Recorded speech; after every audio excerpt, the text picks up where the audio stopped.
I attended my first Pokémon Regionals event in Vancouver, Canada, and it was amazing. The main purpose was to meet up with friends I've made online. However, the goal was to use this event as a testing grounds on how I want to record content at Worlds, if I can get a Spectator pass. I'm on the road to becoming a real content creator. This is a post-event vlog-ish style recap video. It's been several years since I've traveled, and I was a teensy bit anxious. But that's just my normal state. A stream of translucent brown liquid flows into a clear mug, with an extra dose of travel anxieties. Milk pours into the liquid, clouding and lightening the brown liquid. Thursday, day 0, travel day. The day I was leaving, like an hour before I had to be at the airport, Text reenactment. I unpacked and repacked everything several times, trying out different bags and different configurations of how to pack everything, in case I had to check my bag. Which, spoilers, I had to check my bag on the way back. Luckily, nothing was lost or damaged because the bag is kind of flimsy. Michael shakes the empty red canvas duffel bag. But honestly, overall, it was pretty smooth travels. Long, but smooth. A Pikachu with balloons tied around it floats from Middle America to Vancouver, Canada. A middle-aged anime man, Professor Oak, stands in front of a green board with a pointer. Text appears. Lesson 1. Get B-roll of myself doing things even if they seem insignificant, or even while I'm panicking. I left on Thursday since the event started on Friday and I didn't want to miss out on anything. Also, the anxiety thing, and then being able to chill before the event. I arrived in Vancouver around 2 p.m. and Enna of Peachiana on YouTube messaged me saying dinner is at 7:30. I had not eaten anything that day, well, except for the 2 tiny bags of dry snacks on my flights. Again, travel anxieties. So I was starving. Fortunately, there was a tiny pizza place, Tico Pizza, right across from the hotel. They had a promotion, 2 slices and a drink for 11 Canadian dollars. So I grabbed 2 pepperoni slices and a Fanta, and I inhaled them in the hotel room. A card of the round green blob gulpin, opening its mouth wide to swallow a 2-tiered cake whole. Not my most sophisticated moment, but it was enough to tide me over. Enna had also texted me a card shop they wanted to check out, and surprisingly, it was actually a few blocks from my hotel. So I pre-checked it out. I thought I had gotten a picture of it, but I didn't. The card shop, Local Legends Cards and Collectibles, was a kind of hole-in-the-wall shop in a larger building.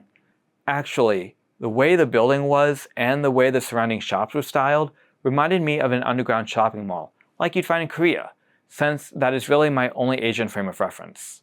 Lesson 2. Take pictures of places you go. At the shop, I was looking at the prices and it was pretty pricey. Single Japanese packs of Terrestrial Festival, Prismatic Evolutions, were 25 Canadian dollars, but Battle Partners, Journey Together, were 10 Canadian. I picked up 2 Battle Partners for 20 Canadian, a tin of Pokemon Go, 2 packs, for 30, and 2 Paldea Evolved for 40. Altogether, it was around 90 Canadian, and the conversion rate from Canadian to US dollars was about 0.7, which totaled about 63 US dollars. The shop was not prepared for US dollars, but in a brief conversion, it sounded like 70 US dollars would cover it, but I definitely overpaid by like $7 or so because I didn't get any change back. After that interaction, I made it my mission to find a currency exchange. Thankfully, there was one a block or so down from the hotel, so I exchanged like $100 before dinner. I met up with Enna and their friends at a hot pot place, Chongqing Lai Shao Hot Pot, which was actually a few blocks between the hotel and the card shop. And I met several of their friends. I don't have a picture of everyone, but I met Paul, James, Ash, Molly, and Lexi. Lesson 3. Take pictures of new friends when you make them, with their permission of course, and take pictures of the food. In this picture I do have, Molly shows off the ring of meat around the pots. We had a variety of vegetables for the vegetarians, and then lamb, beef, chicken, mushrooms, and other add-ins.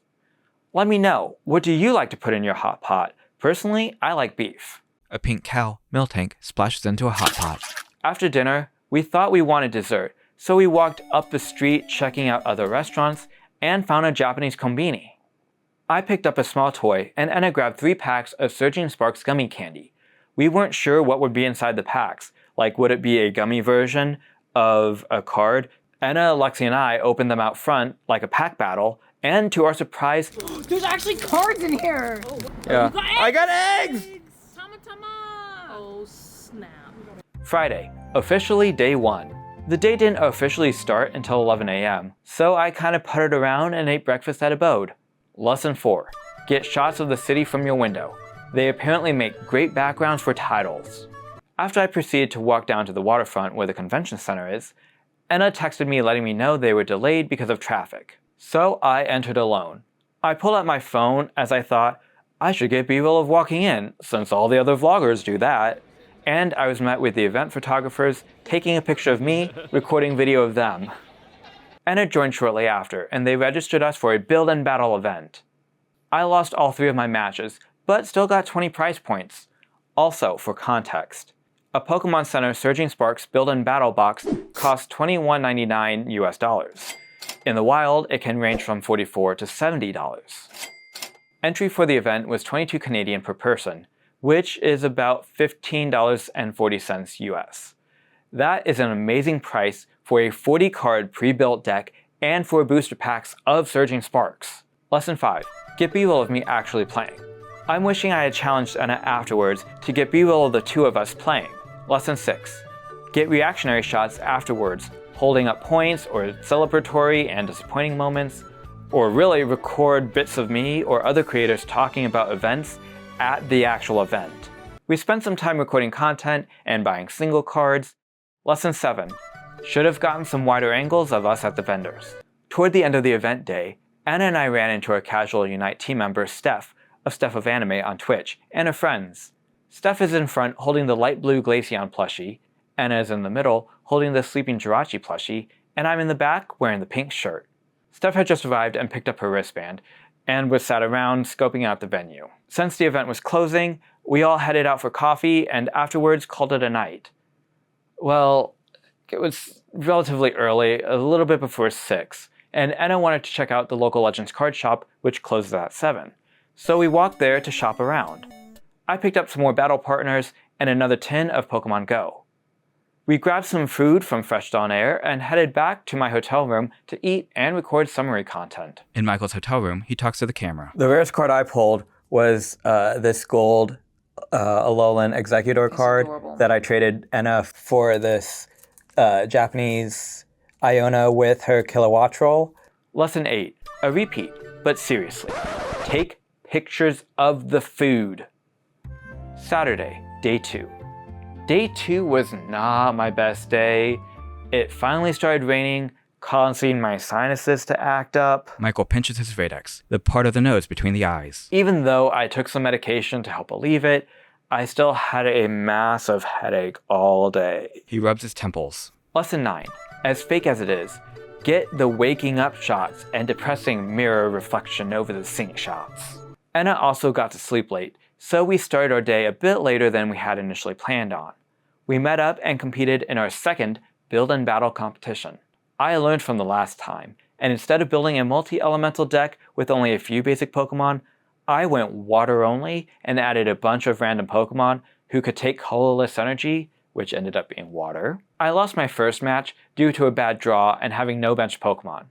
My second match, I still lost, but I made my opponent work for his 4 prize cards. The last match, I finally won. I was able to evolve Quaxley into Quaquaval, and he stomped the competition. If you've competed in a build and battle, what are some of the things you think about when building a quick deck? After that, we sat around waiting for Lexi to finish her competitions. We ended up meeting up with Steph and her friends. Lexi and Steph were both competing, Lexi in the TCG and Steph in the VGC, so we had a lot of time to kill.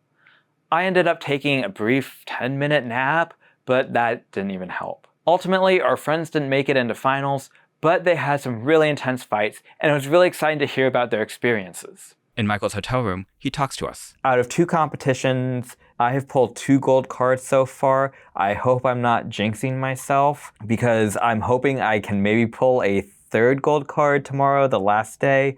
But now that I'm saying out loud, I'm probably jinxed and I'm not going to pull anything great. Sunday, day 3. It was still rainy, but my head was super clear since the pressure didn't change and I felt great. However, that excitement was short-lived. I was the first one to get to the event and went up to sign us up for the build and battle competition, and it was sold out. In his hotel room, Unfortunately, Anna and I were not able to compete in the build and battle box competition, so I may have jinxed myself of, hey, let's see if I can pull a third gold card when we couldn't even enter. It was kind of disappointing, but we hung out with our trade binders open and made some other friends. As I was waiting for Anna, Lexi, and Molly to show up, I recorded the Pokemon camera crew recording B-roll of the prize table. I love seeing what kind of equipment other professionals are using and getting some quick shots for reference later. Anna, being the extrovert that they are, made a lot of trades. You see, friends who trade then trade with their other friends, and so friendships grow deeper and continue to spread wider and wider. Trading and making new friends is one of the best things about having Pokemon. Anna found an unofficial trade table and met Totodile Tails and made several trades with him. Because of how much they traded with him, he gave them some promo packs from Japan. Anna wanted to make content opening the packs, so I recorded them opening the packs. Lesson 10. I should have had Molly take some behind-the-scenes pictures of me in action. After, Molly, Alexi, Anna, and I headed to ramen and then called it from there. Molly dropped me off at the hotel and I packed to get ready for traveling the next day. Again, I should have been recording the packing process, but I didn't. Day 4, Monday, travel day. Alright, I'm headed downstairs to get my last breakfast here at the Blue Horizon Hotel before heading off to the airport. On the way back, having to check my bag caused some anxiety because I had my laptop and my trade binder in there, along with it being a flimsy bag. I took out my laptop and trade binder and I managed to cram them into my small backpack and then just wear my fanny pack on the flight until my first stop where I could reorganize it all. I did have a few small figures in the bag, which is why I was concerned. I really enjoyed Vancouver and I wish I had more time there to explore. I think it was a mix of it being Pokemon, a fresh city with exploring, meeting new friends, and the fact that it was something new and different. Overall, I learned a lot about how to think about vlogs and filming an event like this. Essentially, record more and get food pics. I did go in with a plan, but I wanted to be in the moment and not glued to my camera or screen the entire time like I would normally do to help alleviate some of that anxiety. And I also wanted to avoid having to slog through hours and hours of footage afterwards. But what are some kinds of things you would have liked to see me record or cover, especially as a spectator?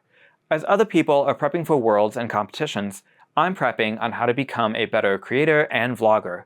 Different journeys and destinations, but similar goal, to be the very best like no one ever was. Hopefully, I'll be able to attend worlds and do more videos. My name is Michael, my pronouns are he, him. Thanks for watching.